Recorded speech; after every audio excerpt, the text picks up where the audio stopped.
From the All Things Comedy Studio in Burbank, it's Random Rants with Pauly Shore. Yes, thank you, Bill. Thank you so much. Certainly. All right, way to go. Yeah, let's How go, you man. doing? You look good today. Excellent, thank you. Thank you. Yeah. Feeling great. Thank you. You guys, welcome to my podcast entitled Random Rants. Right. This is my co-host, Bill. I'm doing the LA episode. We're promoting the Comedy Store podcast. We had Jeff Ross is on this week, Mike Binder, Annie.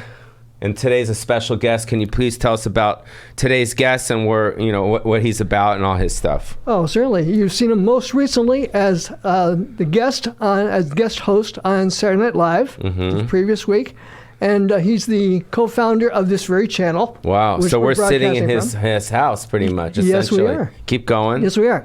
And his most recent special on Netflix, Paper Tiger. Yeah. Yes, and here he is. He's our good friend. We love him so. Ladies and gentlemen, Mr. Bill Burr. Ladies and gentlemen, Bill Burr. Hello, I know. fellas. I know a lot of people think like it's an impersonation, Bill Burr. Like I couldn't possibly get Bill Burr on my podcast. Are you sure you're the?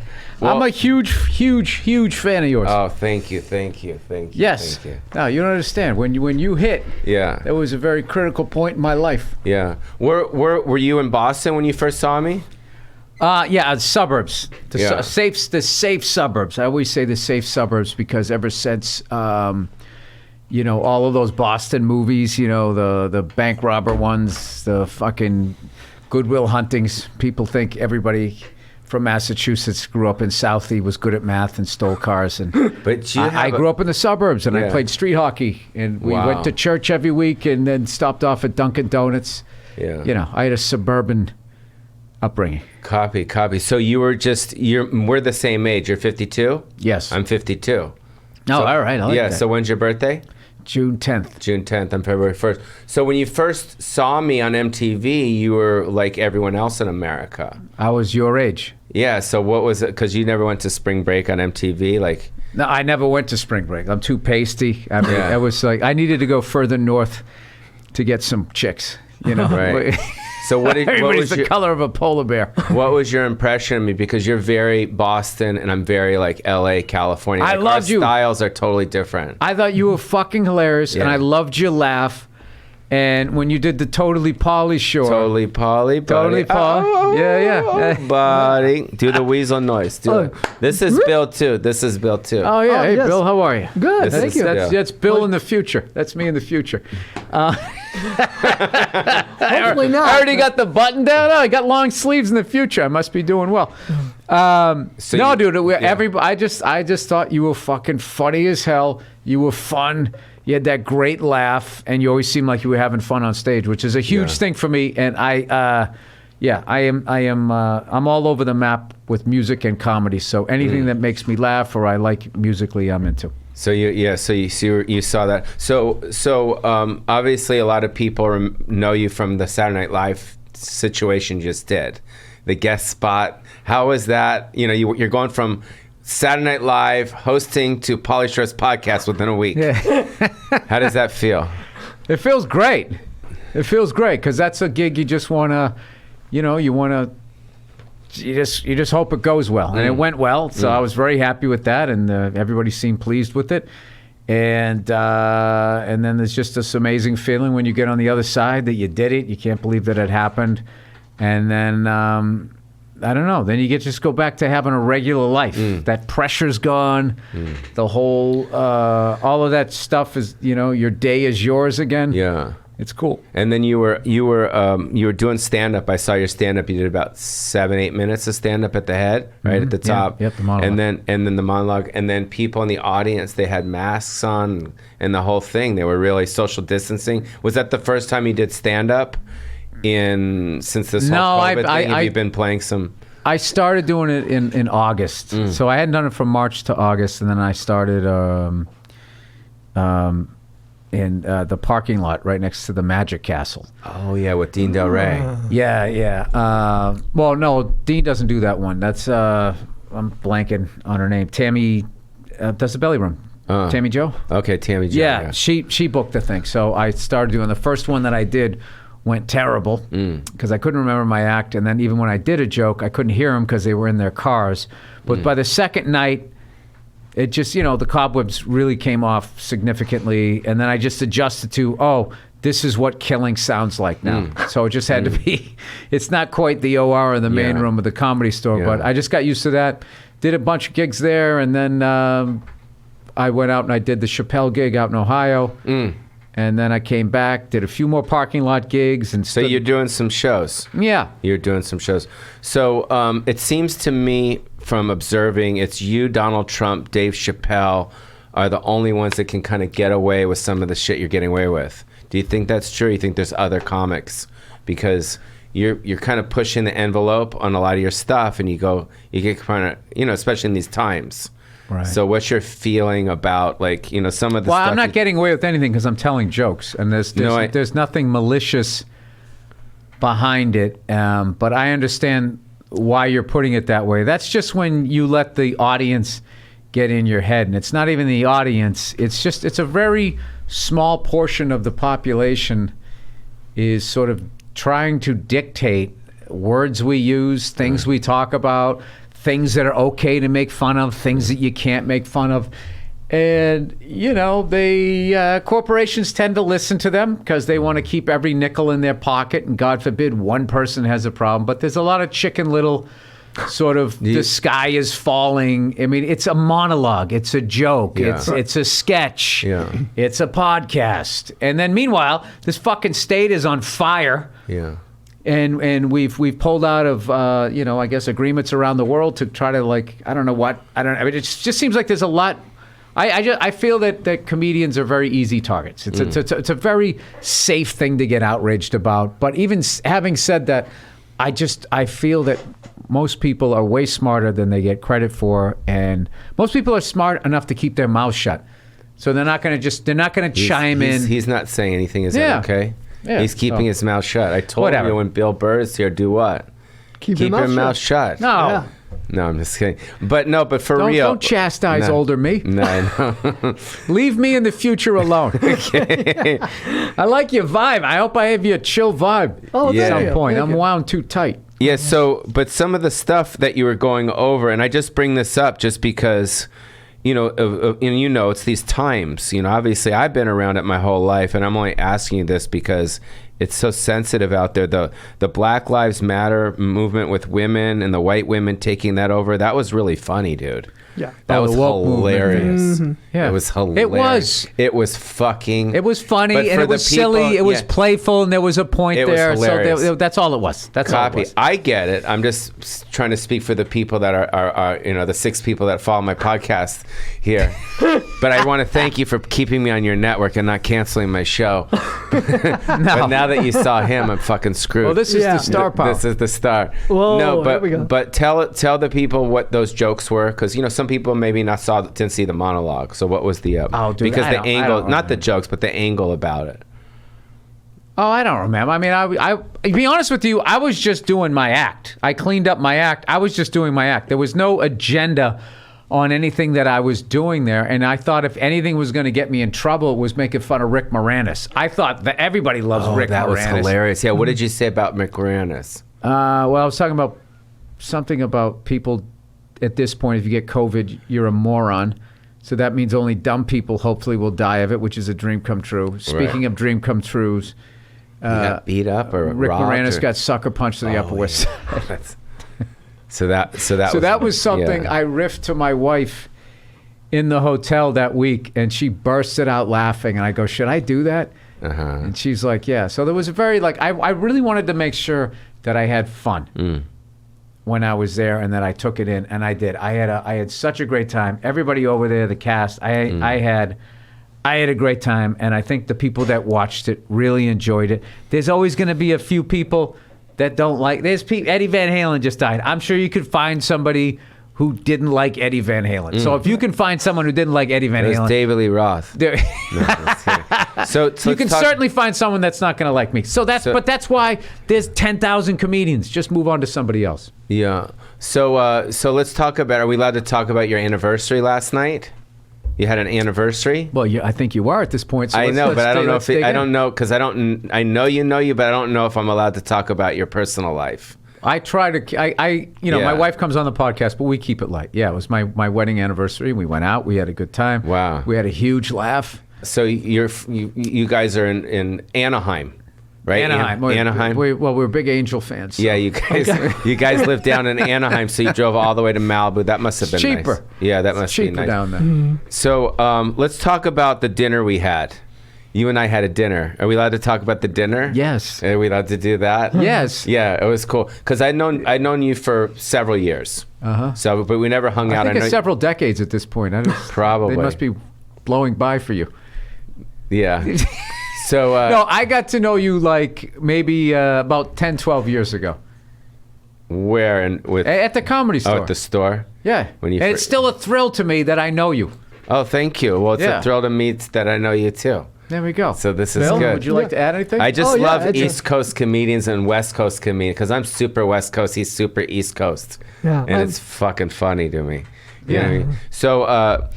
So, because we've never gone out for cigars. You go out for cigars with Binder. You go out cigars. You never text me like, yo, me and Binder. I didn't know you smoked. I'll smoke anything if I'm hanging out with you and Binder. I don't care. I like See, cigars. well, What? I hate smoking with a guy who doesn't really smoke.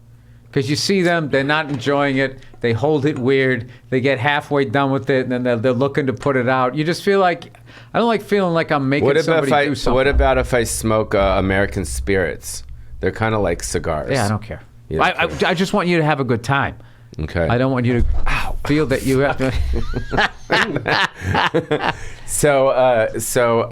Yeah, because I never hung out with you outside the store, and every other comic I've hung out with mostly, just spent time. So I was always like, yo, I want to hang out, go out to dinner. So we went out to dinner. I picked you up in Anaheim, down where you guys live down there. Your hovercraft. I remember that. And the what? Your hovercraft, and we went right up the LA River. Yes, we did. And you went out to dinner. We went out to dinner, and I took you to a nice place in, I think it was Pacoima. Pacoima, right? Pacoima, yeah. Yeah, it was right outside of Santa Fe. Yeah, it was. So how was that experience? It was cool, right? We're just low key. You seemed a little nervous when I was driving. Were you nervous? Are you nervous when other people drive? No. You weren't nervous with me? No, I think you were going through something. No, I had a great time, and the food was delicious. It was good, right? Conversation. Yeah. Yeah. I thought we hit it off. I was surprised there wasn't a second date. No, it was cool, and because spending time with you outside the store, just like wanting to fuck around and stuff like that. So are we allowed to say you have another baby? Yes. Okay, we can talk about that. Yes. It's I'm in his house, bro. So I'm with the biggest star in his fucking house. I have to what? You have to respect it. I'm not what you're saying I am, but thank you, though. You are a big star. I am not. Okay, you're not a big star. I'm not. Bill's this Bill. I'm a big star. Big star. Yeah. I'm an idiot who tells shit jokes You are okay. that people listen to, hopefully.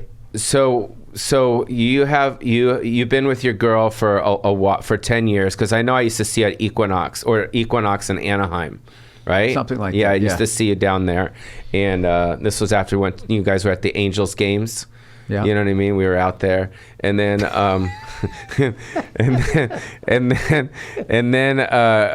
you were with your girl, and then you didn't have a baby, then you had a baby, and then now you have another baby. That's how it works. So what's you don't that have a baby, then you don't have a baby. Well, unless something tragic happens, then I'll get into that. But yeah. So what's it like, It's being a fucking- comic and having I gotta kids? tell you, my Yeah. kids were a real calming presence for me. Oh, wow. When I was dealing with that high pressure gig a few weeks ago, and it was like, you're dealing with the stress of the show, and then I got like a text or something that my wife had taken the kids apple picking, and I was crushed that I wasn't there. Like, man, I want to see that, I want to do that, and just put things into perspective. Right. Where it's just kind of like that is like on my deathbed shit that I will think about. I will think about. I never took my kids apple picking, which I'm going to do. That would bother me. But, messing up a line, during a live sketch or something is not something that I'm going to be, hopefully laying in my deathbed. If my life comes down to thinking about my resume, I don't think I lived the right life. So, so they've been an amazing calming force. They're hilarious. They're super honest. And, Yeah, they're beautiful too, because of my wife. I just lighten them up, but they're gorgeous. So can we talk about Boston comedy? Yeah, let's talk about that. Yeah, Boston comedy. So, I've been playing Boston for years. Faneuil Hall, we started there, right? And then we I love that room. Yeah, and then the old Comedy Connection. Yeah, Bill Blumenreich's place. That was the dream. That was as big as the dream was. Yeah. Obviously, when I was starting out, you wanted to get the HBO special. Everybody has I want to thank the Academy with an Oscar and shit like that. But the reality was I remember when we would sit back. Me and Dane would sit in the back. Dane Cook. Yeah, at the back of the club on like a weekend, or like Anthony. And you saw me with all the babes go on. Oh yeah. Yeah. Oh yeah. Anthony Clark. Yeah. And all of those guys just selling out like 4, 5, 6 shows, and it was like a 400-seater. And we were working this place around the corner called the Comedy Vault. That was it was an old bank that they turned into a restaurant, and the green room was in the bank vault. And you walked out and had these old wooden chairs, and there would be, maybe like, if they packed the place, there'd be maybe 30 people in there. So, which they didn't. So, just to watch somebody be able to draw 400 people a show for 4 shows, 1,600 people. Did you know a comedian named Drake Sather? I know who he him? is. Yeah, He's yeah, fucking funny, dude. Incredible. I mean, He was was fucking awesome. One of the best young comedian specials ever, hosted Yes. by Dennis Miller. It was him, Rob Schneider. God, I used to know everybody who was on that. So Anthony Clark.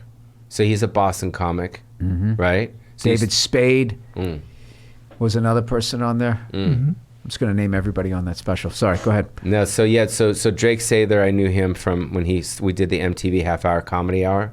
Right. From back then when Mario Joyner used to host. Yeah. Remember that? I watched all those. That's the first place I saw Chris Rock. That's the first place I saw Adam Sandler. I still remember his Elvis in the refrigerator bit. Wow. It's the first place I saw Louis. And all of them stood out, too. They were already, like, special. Like, you were like, and then as I watched them, it was so crazy. When I saw the half-hour comedy hour, and then I saw that Dennis Miller HBO thing, and then all of a sudden Spade and Schneider were on HBO, and then Chris Rock was on there, and so was Sandler. So I was such a nerd for comedy. I was like, oh, that's that guy from the half hour. Oh, he got on that. Oh, that's great. And then like you get like excited watching them becoming bigger and bigger parts.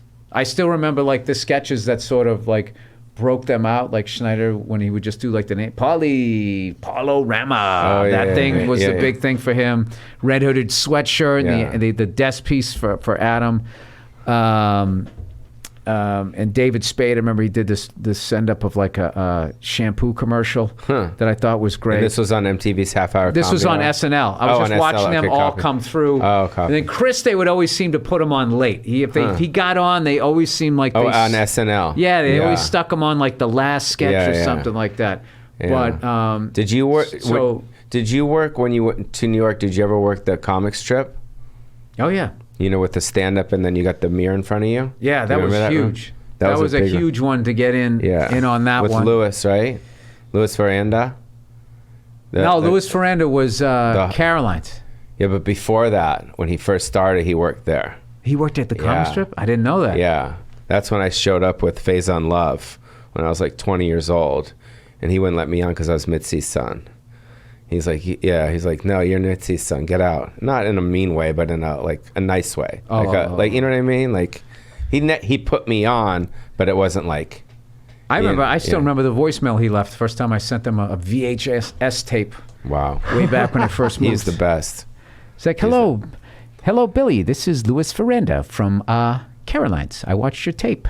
You're very funny. That's and great. I was just like jumping up and down, like, That's holy great. fuck. Yeah. Caroline's. Yeah, it was the biggest thing. To this day, well, I can't say to this day because the comedy has changed so much in New York, but right up until about last summer, it was still such a thrill to be able to get on stage in New York City and be like, wow, these people still, I mean, that still exists, but like, I just feel like, Jesus Christ, it's like the whole fucking NYU campus comes out to the comedy shows and groans. When I'm on stage in New York, I feel like I'm standing on somebody's foot.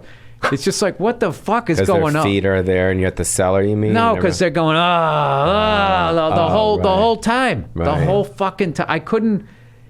And, you know, I get getting older and you get corny, but I shouldn't be shocking you. As a 52-year-old person, I should be a cornball. And they're groaning like 80-year-olds on a fucking cruise ship. It's the weirdest. I think that these generations that have come by are going to have the biggest, like, midlife crisis. Because I feel like I don't know what their heads got filled up with. They are not able to let their hair down. You know, and just act like idiots. It's just like, I think the sort of the surveillance generation, where they're just constantly on camera. Anything they do, somebody can just say that they did something. They live in sort of like a police state campus. And you think people are entitled now because they have phones and their own shows and their own TV and their own, you know, more entitled? I don't think they're entitled. I just think they are. I think that they are sort of victims because we're the sort of first wave of seeing how this affects your life, either positively or adversely. And I think that there will be, whatever. Pandora's box is already open, but there will probably be some sort of pushback or certain sort of laws, hopefully that will be made out there to sort of protect people and let them have some sort of a freedom, like, privacy and stuff like that. Because I always see, like, you know, I did a lot of dumb shit and embarrassing stuff happen to me when I was a kid, but it wasn't filmed. Right. And there's just like certain people who just get like this infamy for, you know, the way they cried or how they fell off or got hit in the balls and something. It's just like that guy or that woman, they're going to be 30 years old someday. Yeah. Trying to be taken seriously as an executive or something. And someone's, this is the fucking guy, you know, who got the ping pong shot up his ass or something. So I want to bring you back to Boston because that's your home. I wanted to stay with ping pongs up the ass, but I mean, I don't know. It's not my show, right? I mean, you know, whatever. So Hukilau, let's talk about the Hukilau. Oh yeah, out in Chicopee, right? That was my room for many years. Yeah. Bill used to come back there and order a fucking steak this big and just sit there and he'd put his thing on right here and he'd say, "Hey, Pauly, how's your mother? How's the store? What's going on? You know, hey." I'll tell you, this Live Nation is killing me. That's the way he talks. Live Nation is fucking killing me. I fucking hate Live Nation. But do you I want to say, do you remember, what was your experience with Bill at the Hukilau? Tell us about the Hukilau room. It was I was just telling you in general, I miss living on the East Coast and the way it was.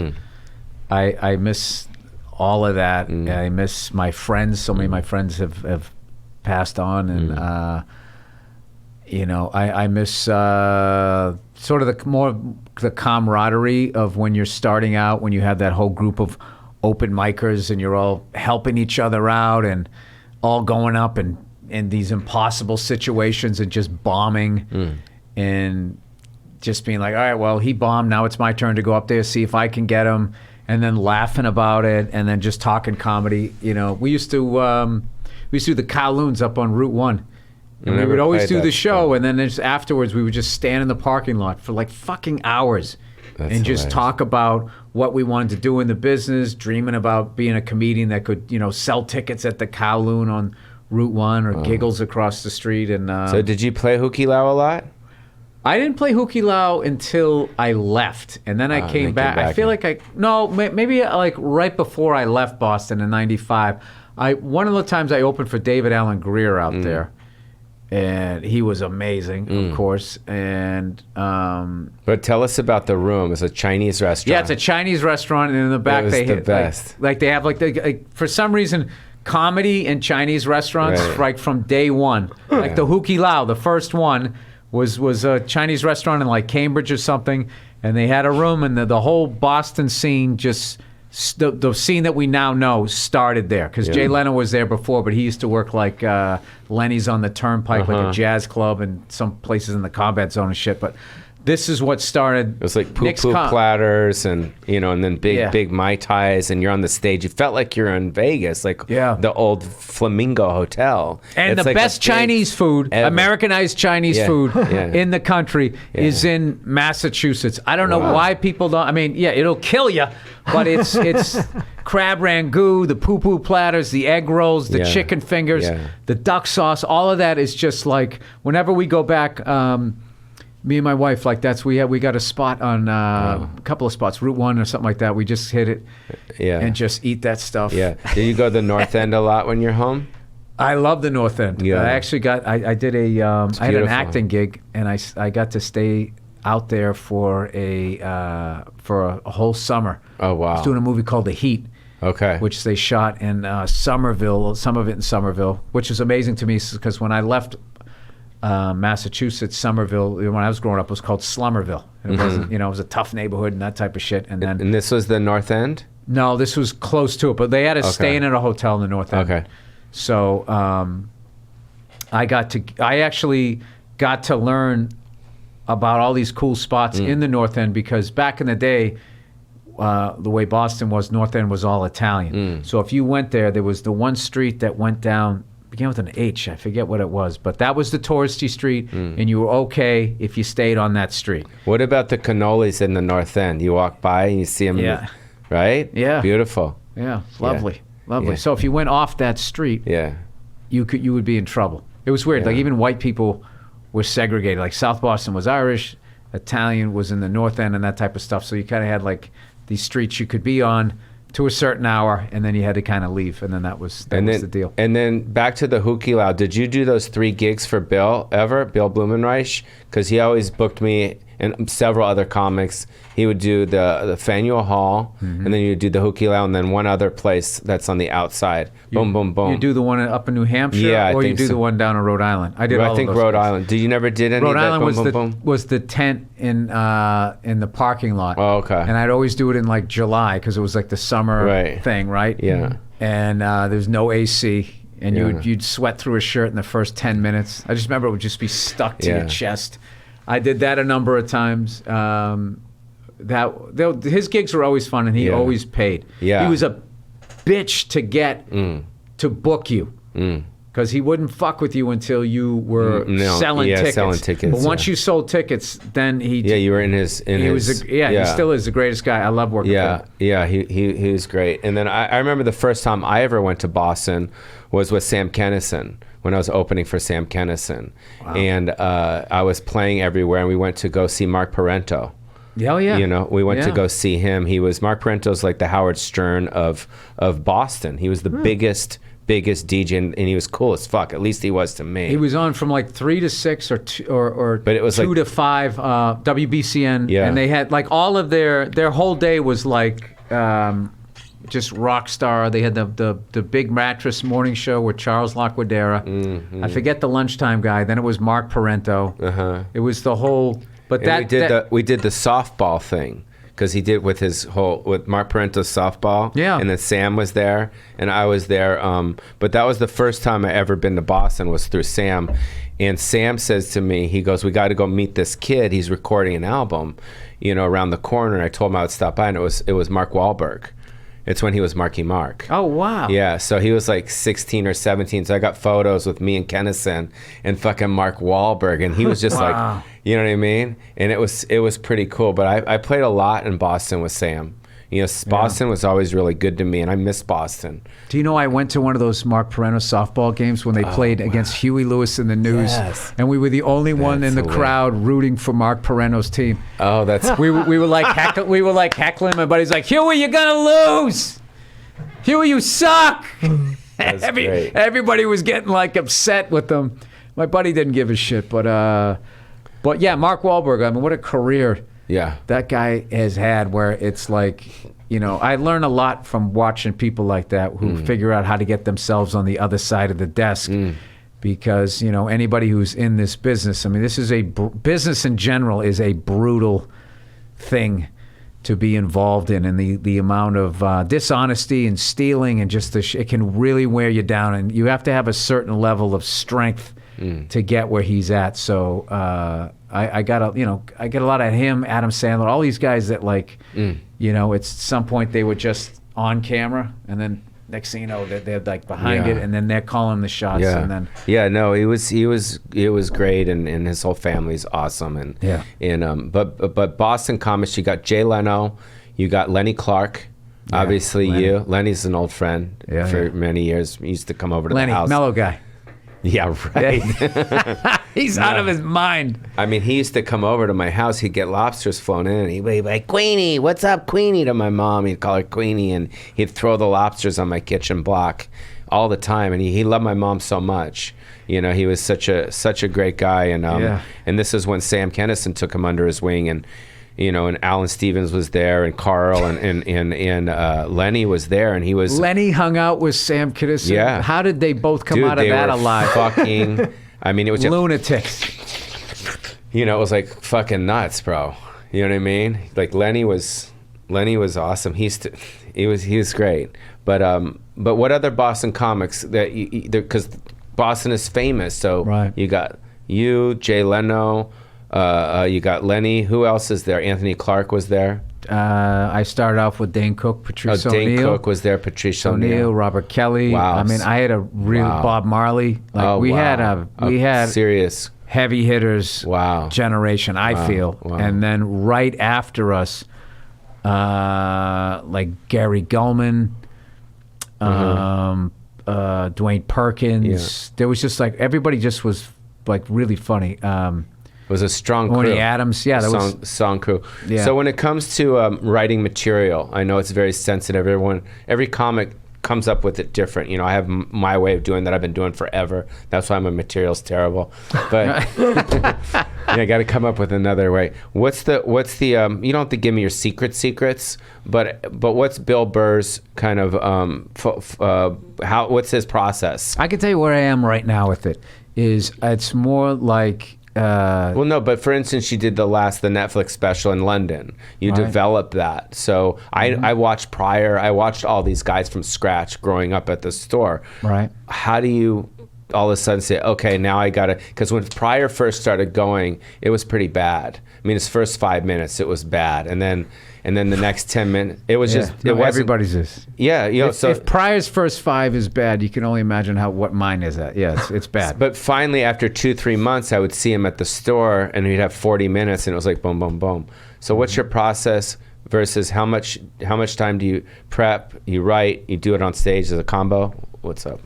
I just sort of, you know, if something hits me, I just write down the subject or the keywords. That's it, right? I would just write Pauly, you know, or Bill in the future. It's just something I would write down. And then I maybe think about it a little bit, but I don't try to think about it too much. It's almost like before you're doing a podcast, before you turn on the mic, if you talk too much, all the good stuff's going to be gone. So I go up with it sort of knowing what I want to talk about, but not really, because then I can be talking about it in real time, be there talking to them, so I'm present, and hopefully the thing will come alive.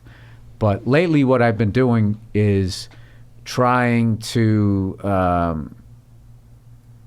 I've been, in just in my life in general, I'm trying to combat the level of negativity that's out there, and how it's just become so Hatfields and McCoys, and there's no gray area, and this ridiculous horseshit of like canceling people over, you know, a little thing. A little thing, yeah. I mean, obviously, you know, guys like Harvey Weinstein, you get that shit. But I mean, but then it just becomes like, oh, you know, why is that? That's not biodegradable. That thermos. Cancel. Oh yeah, I was gonna take it. Yeah, off. Sorry. Cancel fucking whatever. You know.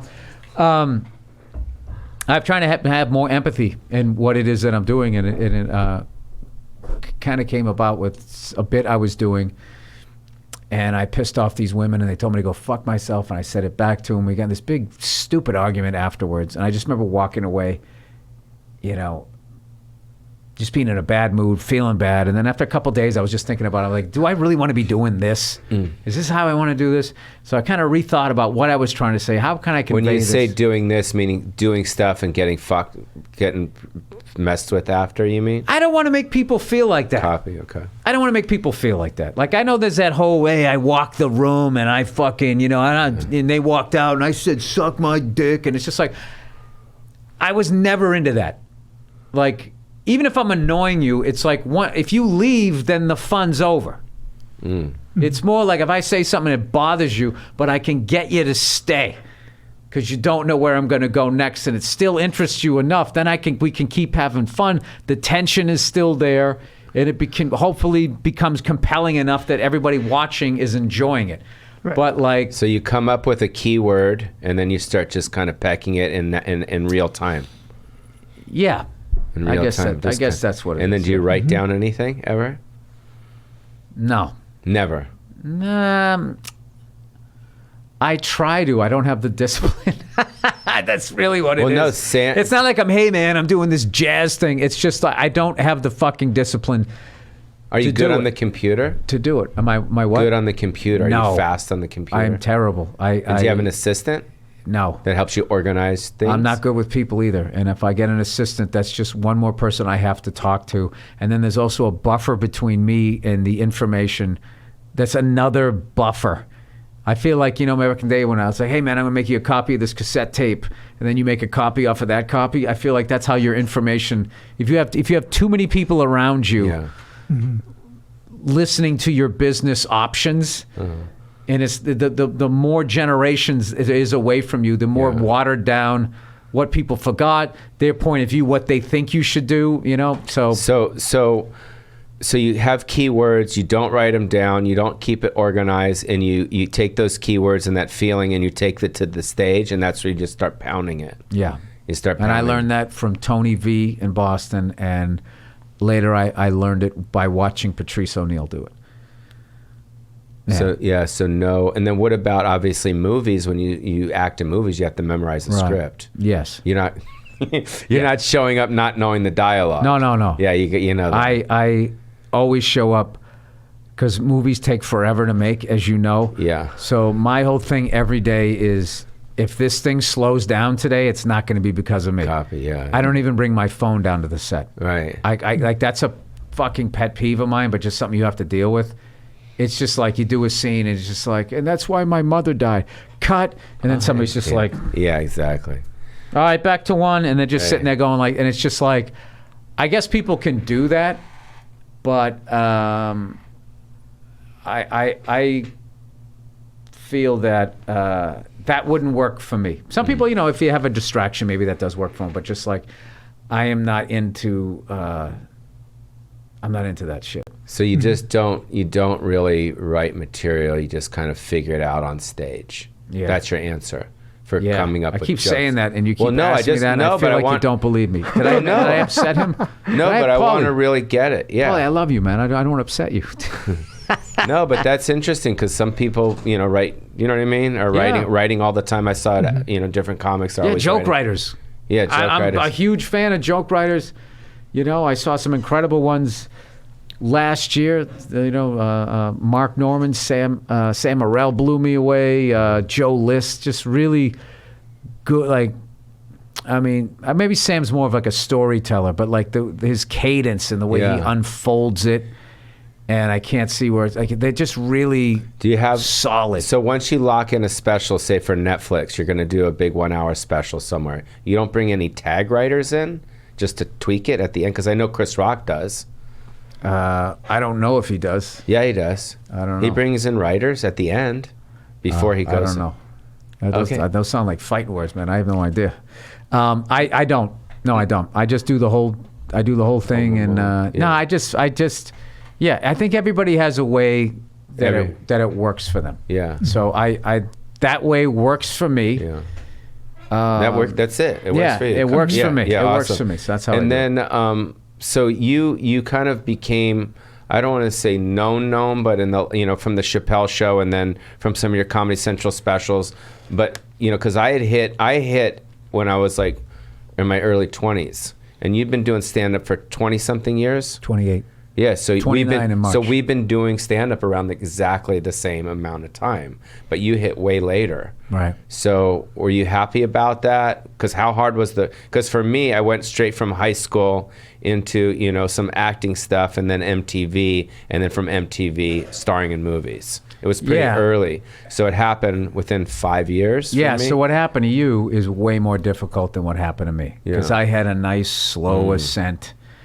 28-year overnight success kind of thing. Whereas other people that I see that like they just shoot up like that, it's really it looks really difficult to sustain. It looks difficult to try to wrap your head around it. Where, you know, like, I just do shit and then I just forget about it. Like, I don't like hang on to stuff.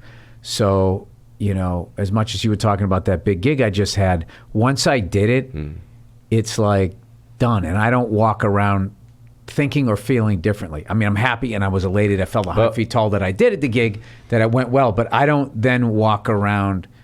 I don't have that thing of like, oh, I need to wear my sunglasses and have a red bandana wrapped around my neck. No, kidding. But it took you about 20-something years to become known around. It took me 2005. Is when you started. Was when it started to happen for me. And how many years was that after you started? That was 13. So 13 years. I did a half hour for HBO, and that came out in November of 2005. And in September, Jim Norton was doing Louis C.K.'s show. Was it Lucky Louie was the first one? Yeah, I think so. Yeah, Lucky Louie on HBO. Yeah. So he was out in L.A. shooting, and he needed somebody to sit in for him. So I got in on the amazing Opie and Anthony show, and then the HBO thing came out. And that's when people were starting to understand that it was, because of the internet, it was becoming this thing where you couldn't just do one thing anymore. You kind of had to have a couple of irons in the fire to build this base. So when that happened, then suddenly I could sell tickets in the East Coast, like from Boston down to DC. That's when Bill called. DC, yep. Reich. Yep. And then I did well in Cleveland, in San Francisco, and I did okay in Chicago. So I got that. So it was a combination of Opie and Anthony radio markets and sort of my stand-up style, getting sort of like, you know, the coastal northern cities and stuff. The South was a wasteland for me, as were a lot of the I guess, well, the so-called flyover states. Yeah, which I don't the buy tertiary into. markets. Yeah. Yeah. So then I did another special. I did a special. Why Do I Do This? That was initially on Comedy Central, and then it went on Netflix. And when it went on Comedy Central, people were like, you know, a few people saw it, and it went away. Netflix, it was on there, people liked it, and then you could come back. And then I saw this swell, and I also saw a little bit overseas. So I started going overseas, and I would bring my DVD, and I would just give it out for free over there. Because I learned from playing drums, I was looking up, or guitar I was trying to play at that point, and I looked up for a cover of the rhythm section on Walk This Way, how to play it. The only guy who did it was a guy from France. So I clicked on his video, and it was in French, and then immediately all the YouTube videos were in French. I was like, I've never been to this part of YouTube. And then I clicked like, oh, fuck. There's all these different rooms here. So what I did was, when I went through like Scandinavia, is I gave all of them, and I go, upload these to your YouTube channels. Wow. What year was this? 2008, 2009. Wow. Yeah, so then I did like... So you're really grassroots. I am. So you're like full on, like, sell this shit out of the back of the trunk. Exactly. Or give it As out. I've always said, this right.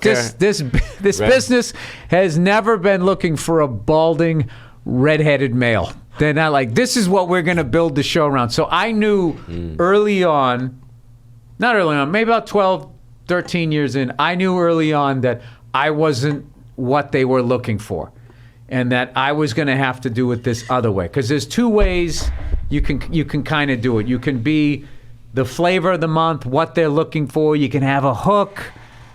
You can have a catchphrase or whatever. There's that road.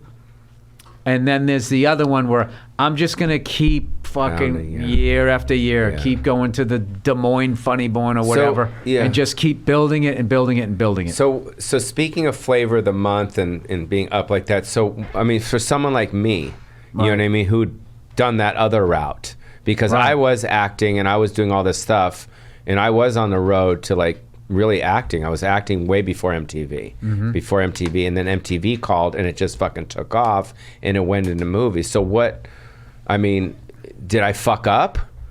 You know what I mean? As far as my choices, because I got this opportunity, you know, because it's not the way that you went. You know what I'm saying? I would say this. Yeah. I would say this business is a motherfucker, and there's nobody who goes into this business does not take a beat down. And it happens. It's how you react to the beat down. And I always say, no matter what they do, you can't let them sort of like your pilot light. If you let them put that out, it's like, because, I had some friends of mine going, this gig killed my career, or this guy killed my career. And I was always like, if you let it, if you anything can kill your career if you give it that power. You don't give it that power, and you got to get this mentality of like, if they hit you down, if they knock you down, you get up, and it's like, I'm going even fucking harder. Right. And then also you have to have like no ego. Yeah.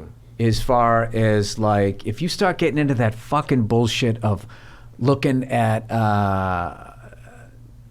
the bullshit, oh, I'm selling this amount of tickets, and this person's selling this amount of tickets, and they're driving a Bentley. They're driving a Bentley. I should be driving a Bentley, and I should have a fucking scarf on. And how come this person on the movie is being whisked to the set in this kind of golf cart? I need that kind of golf cart. And you just start buying into all of this shit. Yeah. And that's not what got you there. What got you there was you did the job. So I am I have this weird sort of white collar, blue collar background. Well, my parents are professionals, but I grew up in a really blue collar town.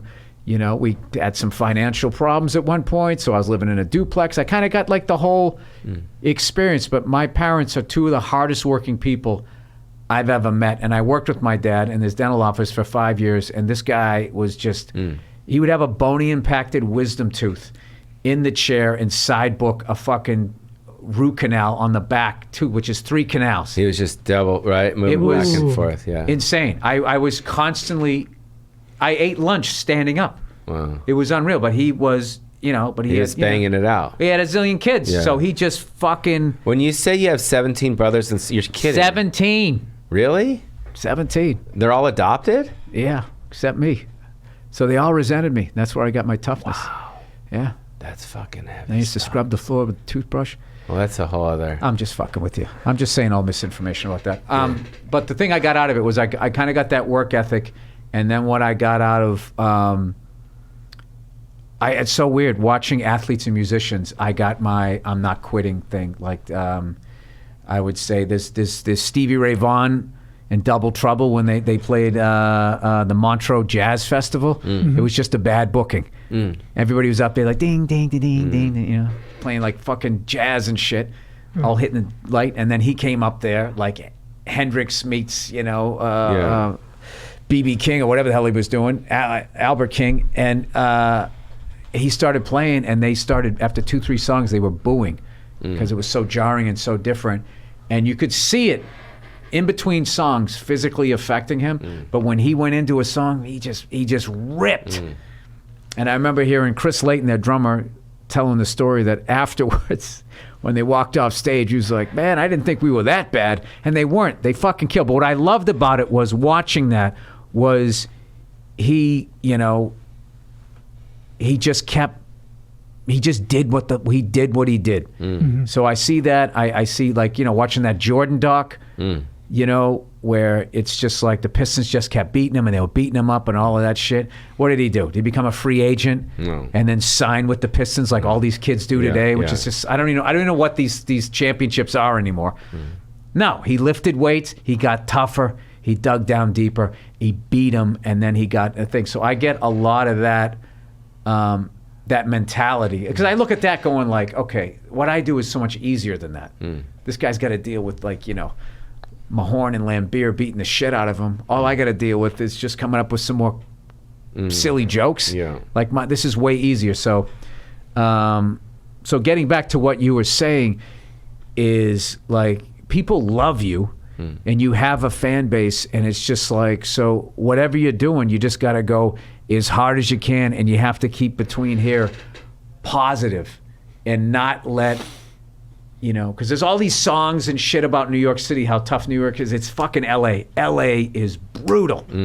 It's fucking brutal. At least I think it's just the lack of change of seasons, and just every day it's just like, fuck, this again, it's the same this thing, again, this again. It's Groundhog Day. So speaking of L.A., because you are from Boston to L.A., I don't want to sound like feminine-y or anything, but do you like, what's your like morning ritual? Because I know like I, you know, put cream on my face or brush my teeth or put lotion on. Like, you know, what's like personally, like, how do you take care of yourself? Do you have you ever gotten a colonic?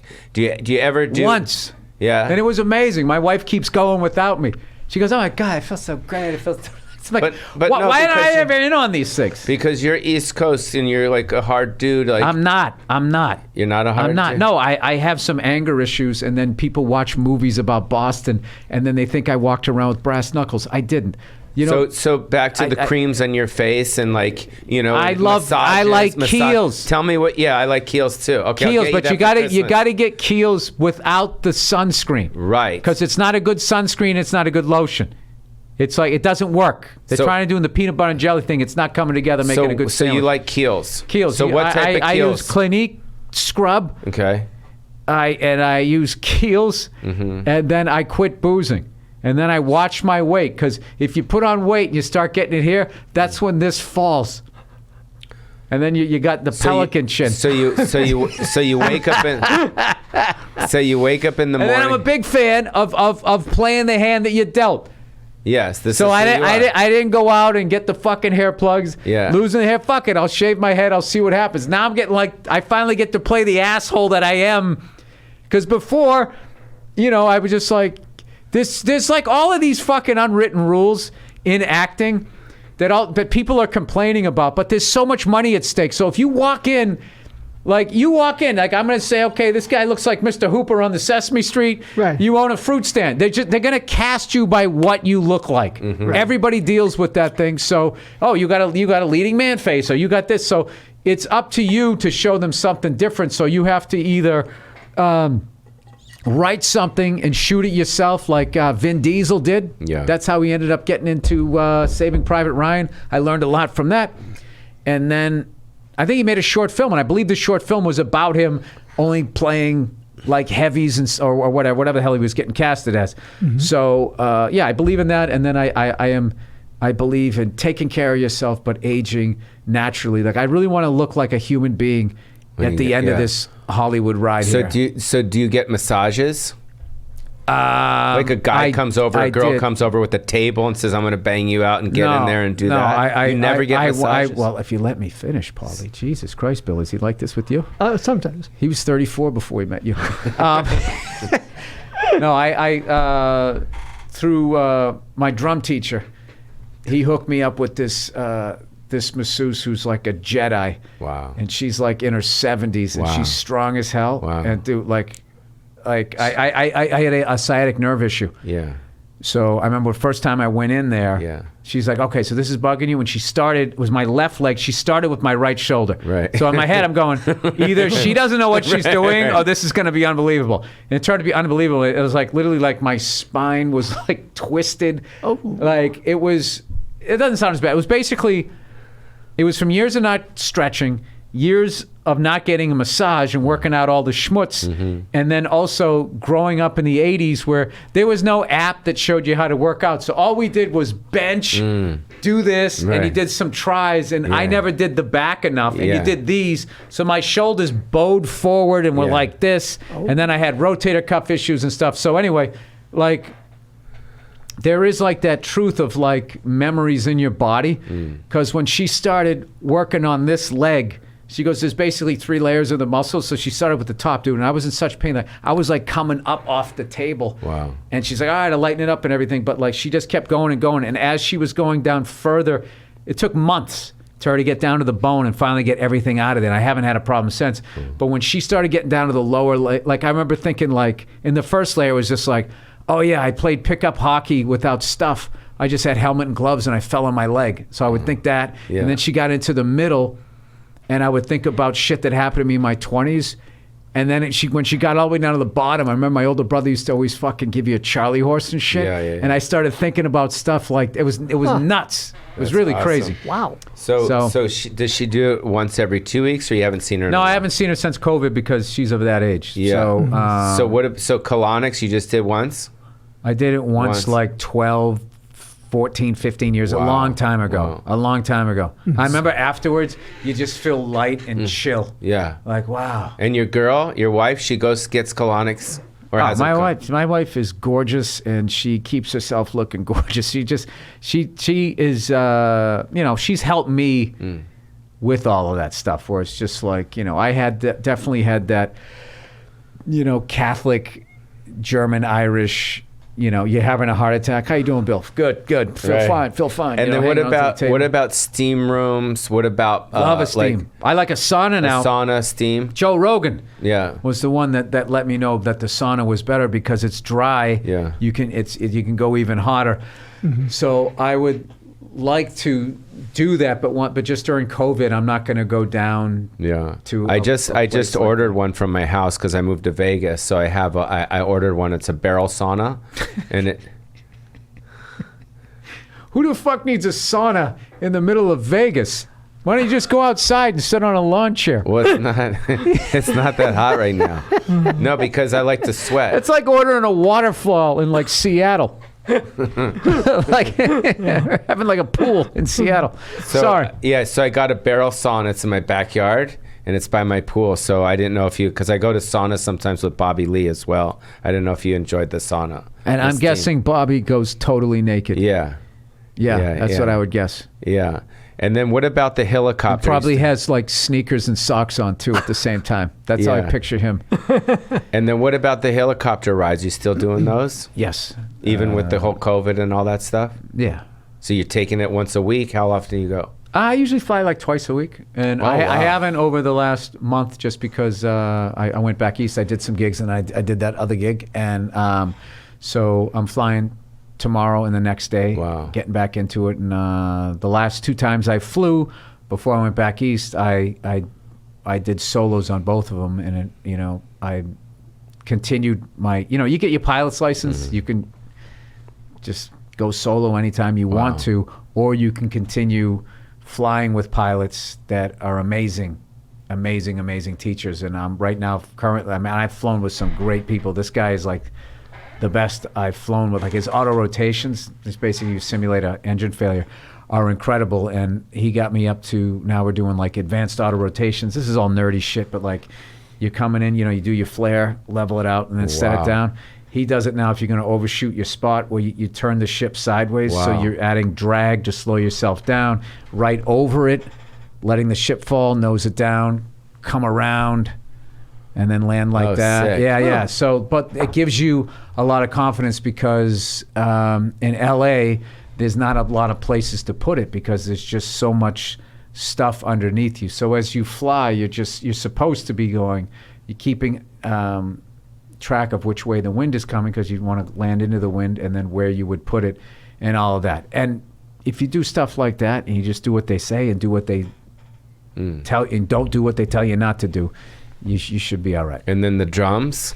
Yeah. You still doing it? Yeah. I have a ridiculously fun life. Really? I have 2 beautiful kids. My wife is awesome. That's I play awesome. drums, I fly helicopters, and I tell That's jokes. amazing. That's it. That's great. And I know And then- Pauly Shore, and I Yeah. met his There you good friend And Bill. then the That's Comedy great. Sir Doc, let's talk about that because I know Binder's going to Mike be on Binder. it. Yeah, The great Mike Binder, yeah. Thank you for doing the Comedy Sir Doc. Thank you Thank you for being having part me of, in yeah, it. for I being felt part like of it, yeah. I was such a little part of the history of the place because I feel like as far as my generation, Rogan was a little bit in front of me, but I really feel like guys like Joe Rogan, Louis C.K. doing a stand-up special there, and everybody that just kind of came before then. Like I have like a tremendous amount of respect for all the people that came through there, and Whoopi Goldberg working out her show in the Belly Room. I love the Belly Room, and I'm a huge fan of hers and that special and everything. So. Like when I tell you, like I watched everybody. All those guys, right? Yeah, like I went to go see Sandra Bernhard had a one-woman show in a theater like down near San Diego. I'm in Anaheim. That's not too far, right? It's about 40 minutes. Yeah, so I was like, I got to go see. I had to see her because I had to see her live. When was this? Oh, man, it was like 10 years ago or something. wow. I had to see her live because I remember when she did some stand-up special, probably a Comedy Store one, and she had me and my mother dying. Like I have a lot of great memories of me and my parents watching comics and just laughing. And I remember she was just messing with some guy in the crowd. He had like a beard or something like that. And she was just sort of hitting on him. And was saying basically half of her was really attracted and the other half of her wanted to slap that fucking beard right off your face. And just the way she did it, my mother like died laughing. And my mom's really conservative. And it was just one of those things where you just sort of learn. It's like funny and you learn something. Like, wow, I didn't know women thought crazy shit like that. And now the way my mother's laughing, I know she thinks that, and my dad has a beard. That's great. Yeah. So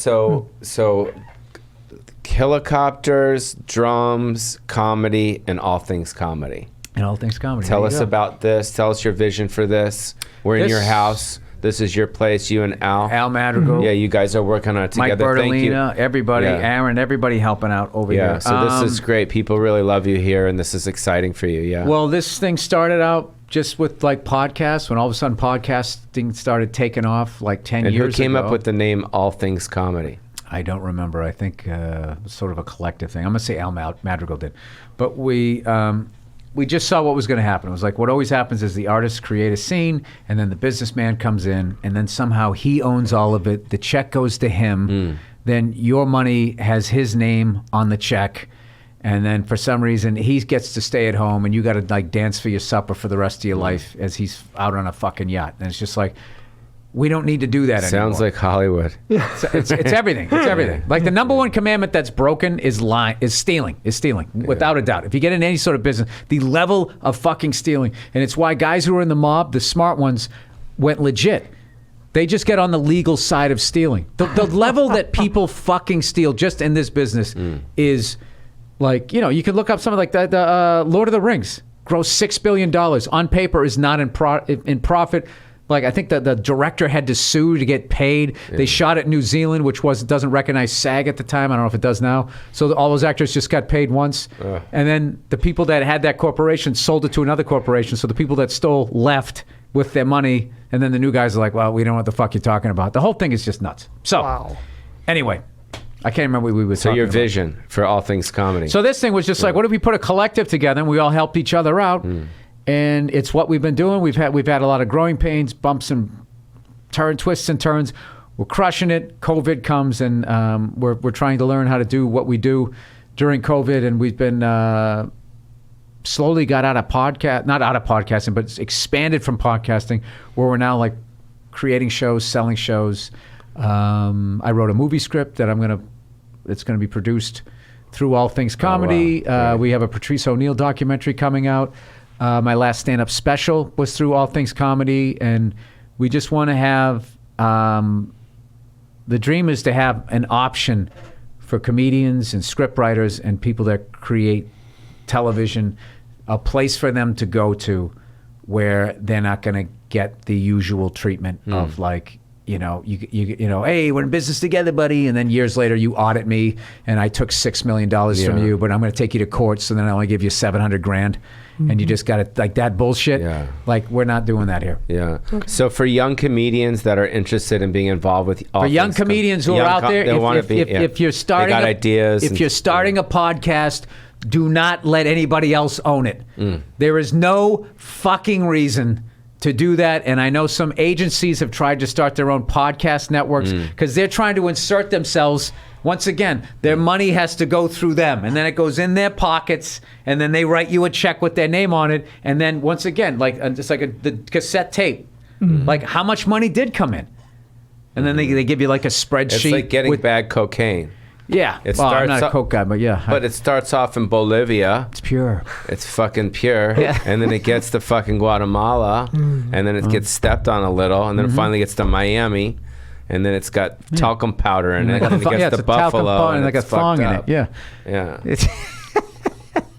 So anyways, thank you for sitting down with me. Thank you for having me on your network. Hey, thank you for having me at your club. Yeah, and some family. of my best things I've ever had happen to me have happened because of the work that I've been able to do at your club. So thank you so much. Yeah. Bill. Bill's great. You know, you're chatty Cathy, but I still like you.